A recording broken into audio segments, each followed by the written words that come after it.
Hello my dear students, actually आपको screen पे कुछ दिख रहा होगा। आज कुछ ऐसे एक्सपेरिमेंट्स हैं जो बच्चों के साथ की गई है। मैं उस एक्सपेरिमेंट्स के बारे में बताता हूँ। जो आपको स्क्रीन पे दिख रहा है वो क्या दिख रहा है आपको? Scientific method to build photographic memory for JEE and NEET students. Actual क्या होता है कि बहुत सारे बच्चे मुझे यही हमेशा कहते हैं जब हम ऑफलाइन क्लासेस कर रहे थे तब, या फिर जितनी भी मेरी टीचिंग की एक्सपीरियंस है, या जब मैं प्रिपरेशन कर रहा था उस वक्त की मैं बात करूँ, तो मेरे साथ भी होता है और हर बच्चों के साथ भी होता है कि हम कोई चीज अगर लर्न करते हैं या कुछ ऐसी चीजें जो मेमोरी पावर की होती है जिसको हम याद रखते हैं, वो कहीं ना कहीं कुछ टाइम के बाद वो हम भूलते हैं। जिसके लिए हमें कभी कभी तो ऐसा होता है कि रिवीजन नहीं, हमें पूरा चैप्टर वापस से पढ़ना पड़ता है। और ये कहीं ना कहीं बहुत प्रॉब्लम्स करता है हमारे जो भी 2 इयर्स के जो प्रिपरेशन पीरियड है उसमें। बिकॉज मैंने देखा है कि जो ट्वेल्थ वाले होते हैं, जो फ्रेशर होते हैं, जो जेई या नीट दे रहे हैं, उनको मैंने देखा है कि सर हमारा 11th का पूरा बैकलॉग रह जाता है, हम कैसे करें। फिर फिर उसके बाद बैकलॉग जब वो तैयारी कर रहे हैं, जैसे सपोज करो अभी आपने देखा होगा कि मैंने भी बैकलॉग स्टार्ट किया है 11th का वीडियोस बनाना। तो उसमें भी मैंने ये देखा है बच्चों का कि सर ये बैकलॉग में तो इतनी सारी चीजें हैं जो कभी कभी तो ऐसा लगता है कि हम कुछ स्पीड करके वीडियोस आपकी देख लें। कभी ऐसा लगता है कि नहीं, ये सारे टर्म्स तो हमने पढ़े ही नहीं, हमें वापस से रिवाइज करना है, या अगर पढ़े भी हैं तो प्रॉब्लम ये हो रही है कि हमने तो पहले से पढ़ रखा है बट कुछ याद नहीं है, हमारी मेमोरी में कुछ है ही नहीं। ठीक है, तो मैं तुमको यहाँ पर एक छोटी सी स्टोरी बताऊं कि 2018 की बात मैं कहूँ, जब 2018 में मैं जब सुपर 30 में था, तो वहाँ क्या हुआ था कि ऐसे हमारे यहाँ 30 में मिनिमम 28-29 जेई क्वालिफाई होते हैं। ठीक है, तो उस वक्त क्या हुआ था कि 2017 में जो हमारा सुपर 30 है, CSRL सुपर 30, उसने प्लान किया कि हम मेडिकल भी स्टार्ट करें।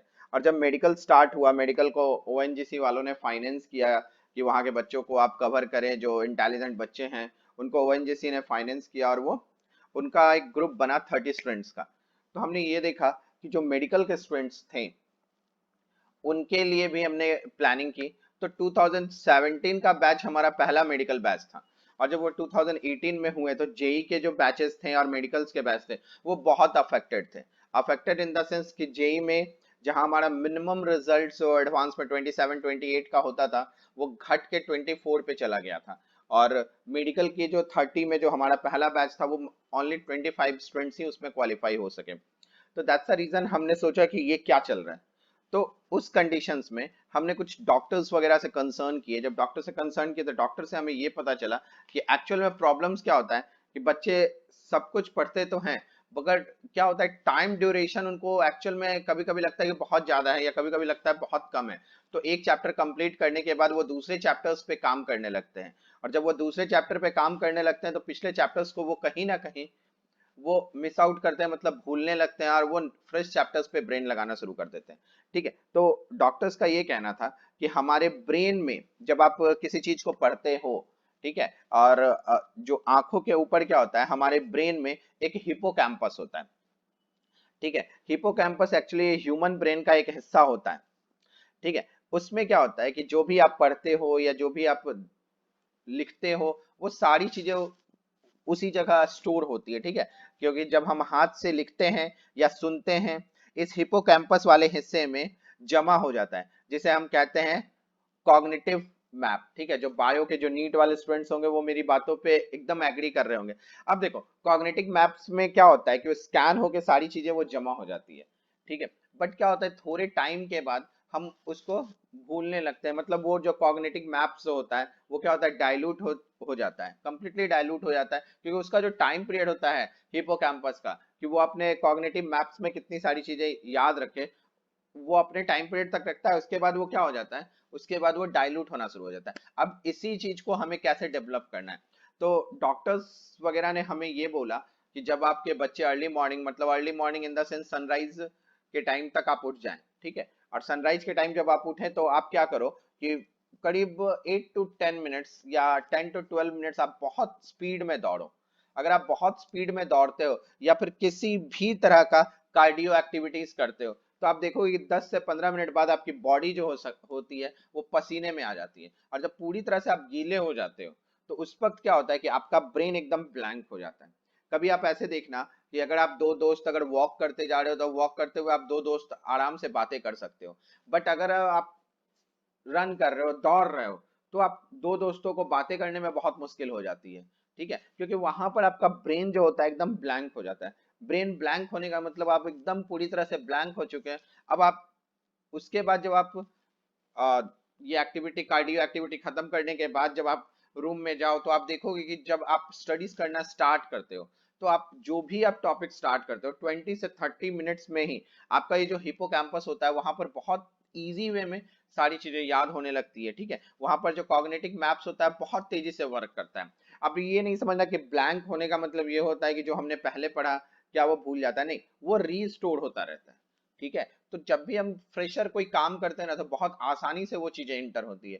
तो ये कहीं ना कहीं मेरे लिए एक सजेशन हो जाता है बच्चों को कि अगर आप ऐसी एक्टिविटी करते हो तो उससे क्या होता है, आपकी बॉडी भी बहुत अच्छी रहती है।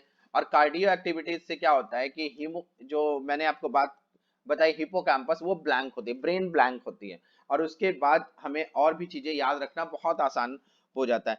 तो क्या होगा कि जब आप किसी दूसरे चैप्टर्स पे जाओगे और उस चैप्टर्स को कभी भी 2 महीने बाद या 2.5 महीने बाद रिवीजन करते हो तो वो कहीं ना कहीं आपको बहुत आसान होगा और लॉन्ग टाइम तक आपके पास फोटोग्राफिक मेमोरीज बनी रहती है।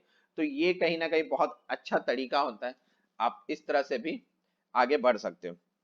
ठीक है, और मैं तुमको ऐसे बताऊं कि यूसीएल का एक रिसर्च भी है और यूसीएल के रिसर्च के पॉइंट ऑफ व्यू से भी आप सोचोगे तो आप इस तरह से अगर आप कवर करते हो तो कहीं ना कहीं इतनी आसान हो जाती है हमारे लिए ये मेमोरी पावर को बिल्ड करना। और इस मेमोरी पावर्स में कोई चीजों को याद रखना ये बहुत आसान हो जाता है। तो माय डियर स्टूडेंट्स, मेरा ये ऑलवेज से ये सलाह रहेगा कि आप जैसे जैसे इस टफ कॉम्पिटिशन्स की प्रिपरेशन करने के लिए अपने आप को तैयार करते हो तो सिर्फ आप अपने आप को तैयार नहीं करो, अपनी फीलिंग्स को तैयार नहीं करो, आप अपने ब्रेन को, अपनी बॉडी को, हर चीजों को उसके लिए तैयार करो। क्योंकि ह्यूमन बींग का टोटल बॉडी अगर वर्क करना शुरू करता है और एक जगह कॉन्सेंट्रेट करके वर्क करता है तो वो बहुत अच्छा होता है। क्योंकि सबसे बड़ी बात होती है कि हमारे ह्यूमन बॉडी का बहुत निगेटिव पार्ट ये होता है कि कॉग्निटिव मैप्स जो होता है समय के साथ डाइल्यूट हो जाते हैं और फिर फिड आउट हो जाता है। तो उसी को हमें कवर रखना है। क्योंकि आपने पढ़ा, ठीक है, आपके ब्रेन के हिपोकैम्पस में बहुत सारी चीजें जमा हो गई जिसको मैंने कहा कि आपके कॉग्निटिव मैप में आ गया। फिर आप वो सारी चीजें स्कैन करके आप रख रहे हो, मगर इसका टाइम ड्यूरेशन क्या होता है, 1 मंथ 2 मंथ। उसके बाद क्या होता है कि ये चीजें कहीं ना कहीं डाइल्यूट होनी शुरू हो जाती है। अब इसी के लिए मैंने बोला कि एक बॉडी का कार्डियो एक्सरसाइज बहुत इंपॉर्टेंट होता है जो आपको कहीं ना कहीं जो डायल्यूशन पीरियड 3 मंथ्स या 4 मंथ्स का है वो आपको डायल्यूशन पीरियड 8 मंथ्स या 9 मंथ्स के कंडीशंस में चला जाता है। तो इस सेक्शंस को भी आप जरूर ध्यान दें। ठीक है, इसलिए मैं हमेशा आप मेरी पिछली वीडियोस भी देखोगे तो वहां भी मैंने आपको जो शेड्यूल्स बताया था वहां मैंने ये बताया था कि आप मॉर्निंग में उठो और बेड टाइम जो हो उसमें किसी तरह का कोई ब्रेक नहीं लेना है। सिंगल स्ट्रेच में आप जो भी नाइट में आप सोने जाओ और अर्ली मॉर्निंग उठ जाओ।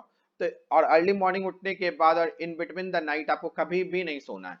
ठीक है, क्योंकि इससे क्या होता है कि हमारा बायोलॉजिकल क्लॉक जो होता है बॉडी का बहुत अच्छा होता है और आपको इस पे काम भी करना चाहिए। ठीक है, तो आपको ये चीज समझ में आ गई। मैं तुमको एक छोटी सी अपनी स्टोरी भी बताऊं कि एक्चुअल में जब मैं प्रिपेयर कर रहा था तो मुझे जो सबसे टफ लगता था वो इनऑर्गेनिक था। क्योंकि टीचर कहते थे कि देखो ये पार्ट तो ठीक है मैं एक्सप्लेन कर दूंगा बट ये पार्ट आपको याद ही करनी होगी, ये पार्ट आपको ध्यान में रखना है। तो मॉर्निंग में जो भी मैं फ्रेश होने के बाद जब भी मैं आ, मतलब बाहर वॉक वॉक करके जब घर पे रिटर्न आता था तो उस टाइम का मैंने टाइम ही रखा था इनऑर्गेनिक लर्न करने का। और जब मैं इनऑर्गेनिक लर्न करता था तो एक्चुअली जब ब्रश कर रहा हूँ तो भी हाथ में एक छोटी सी नोटबुक रहती थी जो हमारे मेरे शॉर्ट नोट्स होते थे इनऑर्गेनिक के, वो लर्न करता था। मतलब वॉशरूम जाते वक्त भी मैं वो लेके जाता था कितनी बार। जो मैं तुमको बताऊं, जो मेरी ग्रैनी थी वो मुझसे हमेशा कहती थी ये क्या कर रहा है, ये तो वॉशरूम भी जाता है तो बुक्स हाथ में लेके जाता है, ये करता है, ऐसे कैसे होता है, सरस्वती माँ होती है, ऐसे इंसल्ट नहीं करना चाहिए, समथिंग है, ब्ला ब्ला ब्ला, बहुत सारी बातें चलती थी उनकी।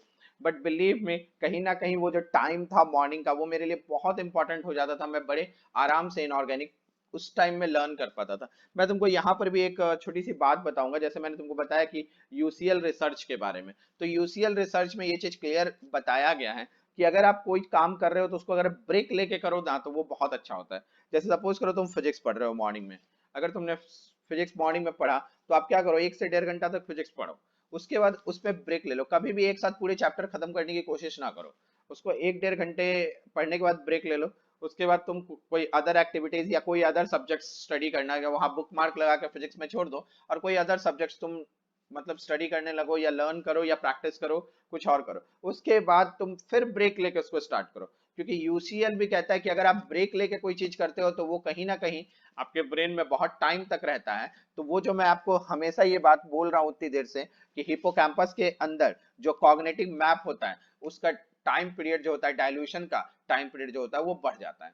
तो इस चीज को भी आपको ध्यान में रखना है। ठीक है, तो माय डियर स्टूडेंट्स, आपको लगभग मेरी अगर कुछ बातें समझ में आई होंगी, तो प्लीज मैं ये चाहूंगा कि आप इस पे वर्क करें, और ये कहीं ना कहीं आपको बहुत बेनिफिट देगा और बहुत अच्छा होगा। अगर आपको ऐसा है कि आप करके देखिए, अगर आपको ये समझ आए और इस पर कहीं ना कहीं ये वर्क कर रहा है बहुत फास्ट आपकी बॉडी के साथ, और आपका जो रिवीजन टॉपिक्स है वो बहुत आसानी से हो रहा है, तो जरूर मेरे कमेंट बॉक्स में लिखना और मुझे बताना इसके लिए।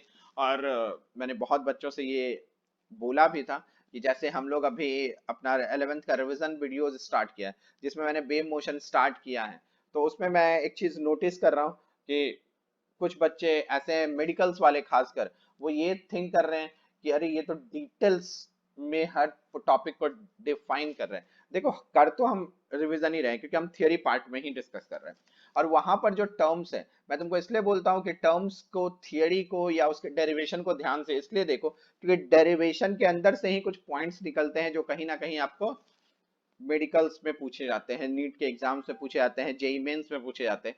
तो इसलिए उस चीज को ध्यान से सुनो, और हो सके तो मैंने हमेशा तुमको बोला है कि उसको कंप्लीट करने के बाद अपनी नोटबुक में आप सेल्फ उस चीज को प्रैक्टिस करो और एक शॉर्ट नोट्स बनाओ, तो कहीं ना कहीं ये बहुत अच्छा होगा।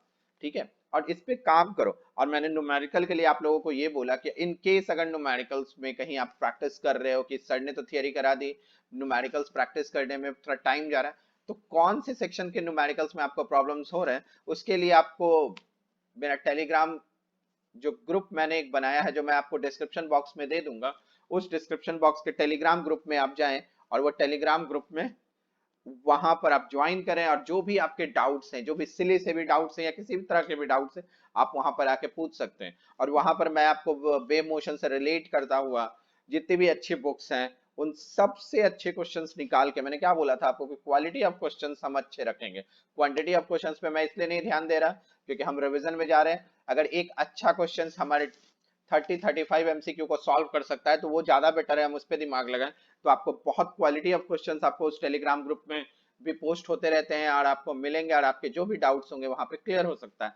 अगर बहुत से बच्चों का मुझे लगा कि ये कॉमन डाउट है, हर बच्चों के लिए को प्रॉब्लम आ रही है उसमें, तो उससे रिलेट करता हुआ मैं एक वीडियो जरूर बनाऊंगा। और मैं आपको यहाँ पर एक चीज और बोल दूं कि जो भी आपको वहां पर डीपीपीज वगैरह दिए जा रहे हैं, जो डीपीपीज मुझे लगेंगे कि नहीं ये बच्चे से आसानी से हो रहे हैं, यहाँ पे कोई डाउट्स नहीं है, उस डीपीपी का नहीं, मगर मुझे जो भी डीपीपी लगे या नहीं इसमें कुछ क्वेश्चंस हैं जो डिफिकल्ट हैं, शायद बच्चों को प्रॉब्लम करता होगा, तो उसके मैं आपके साथ जरूर उसको डिस्कस करूंगा और उसका एक वीडियोस लेक्चर जरूर बनाऊंगा। Okay, goodbye my dear students. अब आई होप आप मेरी बातों को समझ रहे होंगे, और इस एक्टिविटीज पे आप ध्यान दोगे, जिससे आपका मेमोरी पावर्स वगैरह बहुत अच्छे से बिल्डअप होगा। Thank you.